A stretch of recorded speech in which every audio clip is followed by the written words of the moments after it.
எனக்கு பூனை வளர்க்கணும் ரொம்ப நாள் ஆசைமா. நான் போய் பூனை வாங்கிட்டு வந்துடுறேம்மா. பூனை வளர்த்தா வீட்டுக்கு ஆகாது. பூனையெல்லாம் வளர்க்க கூடாது. அப்போ லவ் பேர்ட்ஸ் வளர்த்தா ஒன்றும் இல்லை. போய் லவ் பேர்ட்ஸ் வாங்கிட்டு வரேன். பறவை வளர்த்தா பாவம். நாய்க்குட்டியாக வாங்கிட்டு வரேம்மா. அதையாவது வளர்ப்போம். சரியா? நாய் பெயிண்ட் வைக்க நீயே அல்வ. ஸோ சரி விடுமா. நான் கலர் குஞ்சு வாங்கிட்டு வரேன். கலர் கோழி குஞ்சு. அதையாவது வளர்ப்போம் ப்ளீஸ். கோழி குஞ்சு வளர்த்தா பாம்பு வரும்டா. எதையுமே வளர்க்க கூடாதுன்றீங்க. அப்புறம் என்னதான் வளர்க்க? அப்புறம் எதுக்கு என்ன மட்டும் சின்ன வயசுல இருந்து வளர்த்தீங்க?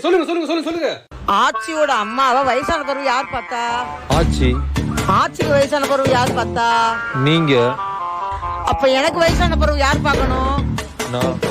அந்த நொன்னைக்கு தாண்டா உன்னை பெத்தேன். சும்மா பெத்து போட நானா லூசா? உன்னை பெத்ததே புழுக்க வேலை பாக்குறது தாண்டா. புழுக்க உருட்டி வாயா.